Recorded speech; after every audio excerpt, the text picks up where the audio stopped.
എല്ലാവർക്കും നമസ്കാരം. ഒരു വടിക്ക് രണ്ട് പക്ഷി എന്ന് പറയുന്ന പോലെ നമുക്ക് ഒറ്റയടിക്ക് ബീഫ് കറിയും കപ്പ ബിരിയാണിയും അങ്ങ് ഉണ്ടാക്കിയാലോ. എന്ത് എളുപ്പമായിരിക്കും അല്ലേ. അപ്പോൾ ഒട്ടും സമയം കളയാതെ നമുക്ക് നേരെ വീഡിയോയിലേക്ക് കിടക്കാം. അപ്പോൾ ഇതുണ്ടാക്കാനായിട്ട് ഞാനിവിടെ 1.5 കിലോ ബീഫാണ് നുറുക്കി കഴുകി വാരി വൃത്തിയാക്കി കുക്കറിലിട്ട് വെച്ചിരിക്കുന്നത്. അപ്പോൾ എല്ലും കൂടി ഉണ്ടെങ്കിൽ നല്ലതായിരുന്നു, കാരണം കപ്പ ബിരിയാണി എന്ന് പറയുമ്പോൾ ഇച്ചിരി എല്ലൊക്കെ ഉണ്ടെങ്കിൽ നല്ലതായിരിക്കുമല്ലോ. അപ്പോൾ നിങ്ങൾ ഉണ്ടാക്കുമ്പം എല്ലും കൂടി ഉണ്ടെങ്കിൽ അതായിരിക്കും കൂടുതൽ നല്ലത്. ഞങ്ങൾക്കിവിടെ എല്ല് കിട്ടിയില്ല കേട്ടോ, അതുകൊണ്ടാണ് ഇറച്ചി മാത്രമായിട്ട് എടുത്തത്.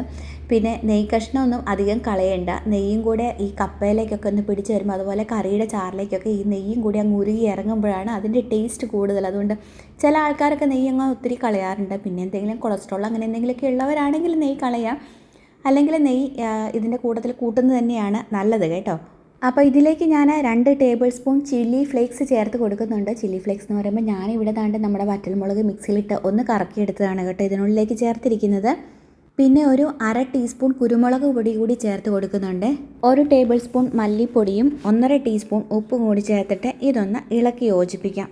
ഇത് നല്ലതുപോലെ ഇളക്കി യോജിപ്പിച്ചതിന് ശേഷം വേണമെങ്കിൽ ഒരിത്തിരി വെള്ളം ഇതിലേക്ക് ചേർത്ത് കൊടുക്കാം കേട്ടോ. ഇത് അടി പിടിക്കുമെന്നുള്ളൊരു സംശയമൊക്കെ തോന്നുവാണെങ്കിൽ ഒരു 1/4 ഗ്ലാസ് വെള്ളം കൂടിപ്പോയാൽ അത്രയും ചേർത്താൽ മതി കേട്ടോ. കാരണം ഇതങ്ങ് വെന്ത് വരുമ്പോഴേക്കും ഇതിനകത്തുനിന്ന് വെള്ളം ഇറങ്ങി വരുന്നതാണ്. ഞാൻ മിക്കവാറും വെള്ളം ചേർക്കാറില്ല, പക്ഷേ ഇപ്രാവശ്യം ഒരു ഇത്തിരി വെള്ളം ചേർത്ത് കൊടുത്തിട്ടുണ്ടായിരുന്നു കേട്ടോ, ഒരു 1/4 ഗ്ലാസ് വെള്ളം.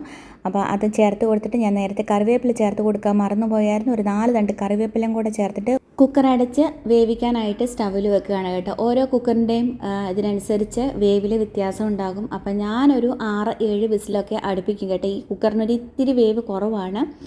അപ്പോൾ ഒരു 4-5 വിസിലടുപ്പിച്ചാലും മതി. എന്ന് വെച്ച് കഴിഞ്ഞാൽ നമ്മളിതിന് ഒന്നുകൂടെ സവാളയൊക്കെ ഇട്ട് വഴറ്റി അതിനകത്തിട്ട് ഒന്നുകൂടെ തിളപ്പിച്ചൊക്കെ എടുക്കുന്നതാണ്. അതുകൊണ്ട് നമ്മളുടെ ബീഫ് വെന്ത് വല്ലാതെ വെന്ത് പോകും എന്നുള്ളൊരു തോന്നലൊക്കെ ഉണ്ടെങ്കിൽ ഒരു 3-4 വിസിലൊക്കെ ഓഫ് ചെയ്യാവുന്നതാണ്. ഇനിയിപ്പം വേകാതെ ഇരിക്കുമോ എന്നുള്ളൊരു ടെൻഷനും വേണ്ട, കാരണം നമ്മളത് ഒന്നുകൂടെ ഒന്ന് തിളപ്പിച്ചൊക്കെ എടുക്കുന്നതാണല്ലോ, അന്നേരം ഇപ്പം വേവിക്കാമല്ലോ. കുക്കർ വിസിലടിച്ച് കഴിഞ്ഞപ്പോൾ ഞാനത് ഓഫ് ചെയ്തിട്ട് അതേ വേറൊരു ചീനച്ചട്ടി അടുപ്പത്ത് വെച്ചിട്ടുണ്ട്. കുറച്ച് മുഴുത്താണ് എടുത്ത് വെച്ചിരിക്കുന്നത് കേട്ടോ. വെച്ചാൽ ഇത് ഇത്രയും ബീഫ് നമുക്ക് വേവിച്ചെടുക്കാനുള്ളതാണല്ലോ, അപ്പോൾ അതിനാവശ്യത്തിനുള്ള ഒരു പാൻ അടുപ്പത്ത് വെച്ചിട്ടുണ്ട്. അത് ചൂടായി കഴിഞ്ഞപ്പോൾ കുറച്ച് വെളിച്ചെണ്ണ ഒഴിച്ച് കൊടുത്തിട്ടുണ്ട് കേട്ടോ. കുറച്ച് നല്ലോണം എണ്ണ ഉള്ളതാണ് നല്ലത്. എണ്ണ നല്ലപോലെ ചൂടായി കഴിഞ്ഞപ്പം ഒരു 4 വലിയ സവോള അരിഞ്ഞത് ഇട്ട് കൊടുത്തിട്ട് ഇളക്കി കൊടുക്കുന്നുണ്ട്.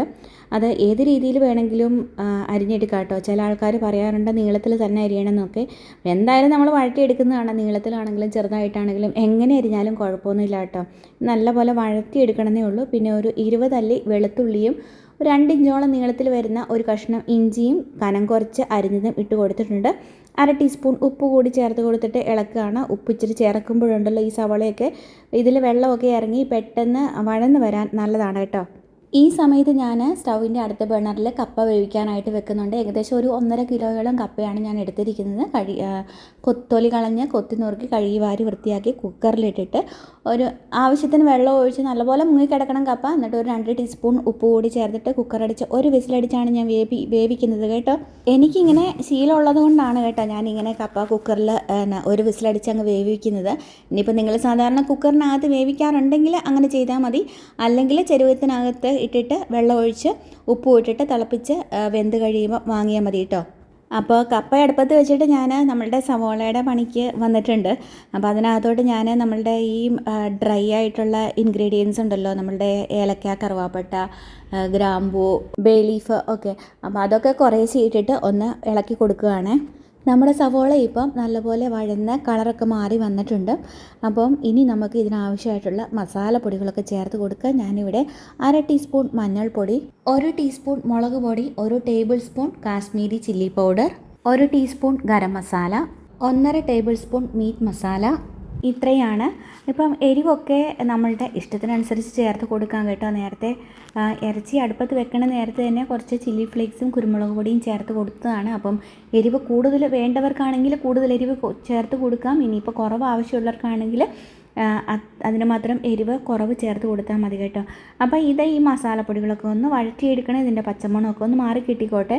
എന്നിട്ട് നമ്മൾ കുക്കറിൽ റെഡിയാക്കി വെച്ചിരിക്കുന്ന ബീഫ് ആ വെള്ളത്തോട് കൂടി തന്നെ ഇതിലേക്ക് ചേർത്ത് കൊടുക്കാം. ഇതിലേക്ക് ചേർത്ത് കൊടുത്തതിന് ശേഷം ഈ കുക്കറിൻ്റെ അടിയിൽ ഇതിൻ്റെ മസാലയൊക്കെ ഇച്ചിരി ഒട്ടിപ്പിടിച്ചിരിപ്പുണ്ടാവും.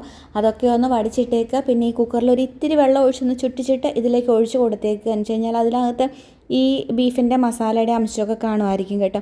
എന്നിട്ടിത് നല്ലപോലെ ഇളക്കി മൂടി വെച്ച് ഒന്ന് നല്ലപോലെ തിളയ്ക്കാനായിട്ട് വെക്കുക. അപ്പോൾ ശരിക്കും വേകാത്ത ഇറച്ചിയാണെങ്കിൽ നല്ലപോലെ ഇത് മൂടി വെച്ചിട്ട് ഒന്ന് വേവിച്ചെടുക്കുക കേട്ടോ. ഇനിയിപ്പോൾ എൻ്റേത് നല്ലപോലെ വെന്ത ഇറച്ചിയായിരുന്നു, അതുകൊണ്ട് ഒത്തിരി അങ്ങ് വേവിക്കേണ്ടി വന്നില്ല. പിന്നെ ഈ ചാറിന് കൊഴുപ്പൊക്കെ കുറച്ച് കുറവാണെന്ന് തോന്നുന്ന ആൾക്കാരാണെങ്കിൽ, അല്ലെങ്കിൽ കുറച്ചുകൂടെ ചാറൊക്കെ വേണം എന്നുള്ളവരാണെങ്കിൽ, കൊഴുപ്പ് കുറവാണെന്ന് തോന്നുവാണെങ്കിൽ കുറച്ചുകൂടെ മല്ലിപ്പൊടിയും ഒക്കെ ഇട്ട് കൊടുക്കാം. ചാറ് കുറച്ചുകൂടെ വേണം എന്നുള്ള തോന്നുന്നവരൊക്കെ ആണെങ്കിൽ കുറച്ച് തേങ്ങാപ്പാലൊക്കെ പിഴിഞ്ഞൊഴിക്കാം കേട്ടോ. ഞാനങ്ങനെയൊന്നും ചെയ്യുന്നില്ല. മല്ലിപ്പൊടിയൊക്കെ ചേർക്കുകയാണെങ്കിൽ അതൊന്ന് വറുത്തിട്ട് ചേർക്കുന്നതായിരിക്കും കേട്ടോ നല്ലത്. പിന്നെ ഞാൻ ഇതിലേക്ക് കുറച്ച് തേങ്ങാക്കൊത്ത് കൂടി ചേർത്ത് കൊടുക്കുന്നുണ്ട് കേട്ടോ. തേങ്ങാക്കൊത്ത് ഈ സമയത്ത് ചേർക്കണമെന്നൊന്നുമില്ല. നമുക്ക് നേരത്തെ ആ സവോള വഴറ്റണ നേരത്താണെങ്കിലും തേങ്ങാക്കൊത്ത് ചേർത്ത് കൊടുക്കാം. അത് നമ്മുടെ ഇഷ്ടത്തിനനുസരിച്ച് ചേർത്ത് കൊടുക്കാം കേട്ടോ. പിന്നെ ഇത് നല്ലപോലെ വെന്ത ഇറച്ചിയാണെങ്കിലും ഇത് വെന്തതാണല്ലോ, ഇനിയിപ്പോൾ അധികം തിളപ്പിക്കുകയൊന്നും വേണ്ടാന്ന് വിചാരിച്ച് ഉടനെ തന്നെ ഓഫാക്കരുത്.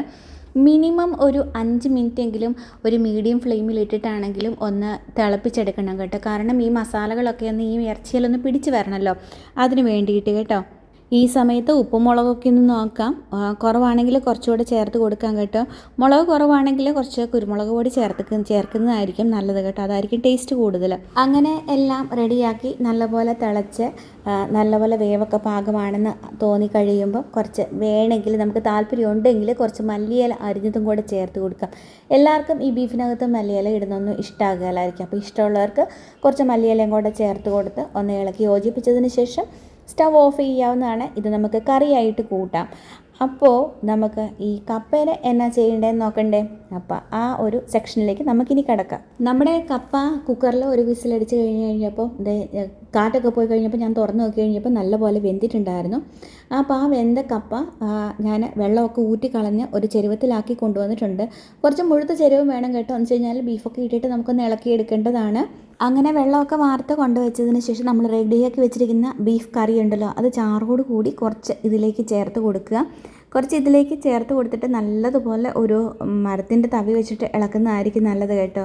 മിക്ക വീടുകളിലും കാണുമല്ലോ കപ്പ ഇളക്കാനുള്ള കോലോ തവിയോ അങ്ങനെ എന്തെങ്കിലും സാധനം കാണുമല്ലോ. അപ്പോൾ അത് വെച്ചിട്ട് നല്ലതുപോലെ ഇളക്കി കപ്പയൊന്ന് ഉടച്ചെടുക്കണം കേട്ടോ. നല്ലപോലെ വെന്ത് കിട്ടണ കപ്പയാണെങ്കിൽ കുഴപ്പമില്ല, വേവിക്കുമ്പോൾ നല്ലപോലെ വേവിക്കണം. ഇത് ഈ ഒരു കപ്പ എന്ന് പറയുന്നത് നല്ല വേവുള്ള കപ്പയായിരുന്നു. അപ്പോൾ കുക്കറിൽ 2 വിസിലടിച്ച് കഴിഞ്ഞിട്ടുണ്ടെങ്കിൽ അതങ്ങ് വെന്ത് അളിഞ്ഞു പോവുകയും ചെയ്യും. അപ്പോൾ അതുകൊണ്ട് ഞാൻ ഒരു വിസിൽ നിർത്തിയതുകൊണ്ട് ഞാൻ ഇച്ചിരി ഹാർഡായിട്ടിരിക്കുന്നതുകൊണ്ട് ഞാനതൊന്ന് നല്ലപോലെ കുത്തി ഇളക്കുന്നുണ്ട് കേട്ടോ. അപ്പോൾ ഇത് ഇളക്കിക്കൊണ്ടിരിക്കുന്ന നേരത്തെ നമുക്ക് മനസ്സിലാവും ഇച്ചിരൂടെ ബീഫ് വേണോ വേണ്ടോ എന്നുള്ള കാര്യം. അപ്പം വേണമെന്നുണ്ടെങ്കിൽ കുറച്ചുകൂടി ചേർത്ത് കൊടുക്കാം. എനിക്ക് കുറച്ചുകൂടി വേണമായിരുന്നു കേട്ടോ. പിന്നെ അതും ഓരോരുത്തരുടെ ഇഷ്ടം. ചിലർക്ക് ഒരു ഇത്തിരി ബീഫ് ഉള്ളതായിരിക്കും ഇഷ്ടം, ചിലർക്ക് ഒരുപാടുള്ളതായിരിക്കും ഇഷ്ടം. അപ്പം നമ്മുടെ ഇഷ്ടത്തിനനുസരിച്ച് ബീഫ് കറിയും കൂടി ഇതിലേക്ക് ചേർത്ത് കൊടുത്തിട്ട് ഇത് നല്ലതുപോലെ കുത്തി അങ്ങ് ഇളക്കി കൊടുക്കുക കേട്ടോ. ഈ സമയത്ത് ഞാൻ ഈ ചെരുവൻ സ്റ്റവിലാണ് വെച്ചിരിക്കുന്നത്. എന്നിട്ട് സ്റ്റവ് ലോ ഫ്ലെയിമിൽ ഓൺ ആക്കി ഇട്ടിട്ടുണ്ട് കേട്ടോ. അപ്പോൾ ഇതിൻ്റെ കപ്പയ്ക്കും ബീഫിനും നല്ല ചൂടുണ്ട്. അപ്പോൾ ആ ചൂടിൽ ഈ ലോ ഫ്ലെയിമിൽ തീയും കൂടി ആയി കഴിയുമ്പോൾ നമ്മൾ ഇളക്കുന്നതിനനുസരിച്ച് അതിലെ വെള്ളവും ഒന്ന് വറ്റി കപ്പയിലൊക്കെ നല്ലപോലെ ഒന്ന് പിടിച്ച് വന്നോളും. അതിന് വേണ്ടിയിട്ടാണ് കേട്ടോ. അതങ്ങ് ഡ്രൈ ആയി കഴിയുമ്പോൾ നമുക്ക് ഫ്ലെയിം ഓഫ് ചെയ്യാവേ. ഒരുവിധം ഒന്ന് ഇളക്കി യോജിപ്പിച്ച് കഴിയുമ്പം ഇതിലെ ഉപ്പും മുളകൊക്കെ ഒന്ന് ടേസ്റ്റ് ചെയ്ത് നോക്കണം. കുറവാണെങ്കിൽ കുറച്ചുകൂടി ചേർത്ത് കൊടുക്കാം. എനിക്കൊരു ഇത്തിരി ഉപ്പ് കുറവായിരുന്നു, അതുകൊണ്ട് ഞാനൊരു 1/2 ടീസ്പൂണിന് മേലെ ഉപ്പും കൂടെ ചേർത്ത് കൊടുത്തിട്ടുണ്ട്. എന്നിട്ട് ഇളക്കുകയാണ്. ഇനിയിപ്പോൾ മുളകും കുറച്ചുകൂടെ കൂടുതൽ വേണമെന്ന് തോന്നുവാണെങ്കിൽ ഒരു ഇത്തിരി കുരുമുളക് പൊടി ഇട്ട് കൊടുക്കുക കേട്ടോ. അങ്ങനെ എല്ലാം നല്ലതുപോലെ ഇളക്കി ഉടച്ച് എടുത്തതിന് ശേഷം നമുക്ക് എന്താ ചെയ്യേണ്ടതെന്ന് വെച്ച് കഴിഞ്ഞാൽ കുറച്ച് സവോള കനം കുറച്ചരിഞ്ഞത് ഇതിന് മുകളിലേക്ക്, ഇതൊന്ന് ലെവലായിട്ട് വെക്കുക ആദ്യമേ ഈ കപ്പ ബിരിയാണി. എന്നിട്ട് അതിൻ്റെ മേലേക്ക് കുറച്ച് സവോള കനം കുറച്ചരിഞ്ഞത് നിറയെ അങ്ങ് വിതറിയിട്ട് കൊടുക്കുക കേട്ടോ. പിന്നെ അതിൻ്റെ മേലേക്ക് കുറച്ച് മല്ലിയിലയും കൂടെ ചെറുതായിട്ട് അരിഞ്ഞത് ഒന്ന് വിതറിയിട്ടങ്ങ് കൊടുത്തേക്കുക. എന്നിട്ട് മിനിമം ഒരു 5 മിനിറ്റ്, ഒരു 5-10 മിനിറ്റ് ആയിക്കോട്ടെ, ഒന്ന് മൂടി വെച്ചേക്കുക. അതിന് ശേഷം ഇതെടുത്തിട്ട് ഒന്ന് ഇളക്കിയേക്കുക കണ്ടോ. അപ്പോൾ അത് ഇരുന്ന് തന്നെ കുറച്ചൊന്ന് ഡ്രൈ ആവും കേട്ടോ. അപ്പോൾ അങ്ങനെ അത് ഇളക്കിയതിന് ശേഷം നമുക്ക് സെർവ് ചെയ്യാവുന്നതാണ്. അടിപൊളിയാണ് കേട്ടോ. അപ്പോൾ ഇതുപോലെ ഇനി ഉണ്ടാക്കിയിട്ടില്ലാത്തവരൊക്കെ ഒന്ന് ട്രൈ ചെയ്ത് നോക്കണം. അപ്പോൾ ഒറ്റയടിക്ക് നമ്മളുടെ ബീഫ് കറി ചോറിൻ്റെയോ മറ്റെന്തെങ്കിലുമൊക്കെ കൂട്ടത്തിൽ കഴിക്കാൻ പറ്റിയ ബീഫ് കറിയും റെഡിയായി, കപ്പ ബിരിയാണിയും റെഡിയായി. അപ്പം നിങ്ങളൊക്കെ ട്രൈ ചെയ്തിട്ട് നിങ്ങളുടെ അഭിപ്രായങ്ങളൊക്കെ ഒന്ന് കമൻറ്റ് ബോക്സിൽ അറിയിക്കണം. ഇഷ്ടപ്പെട്ടാൽ ലൈക്ക് ചെയ്യാനും ഷെയർ ചെയ്യാനും മറക്കരുതേ.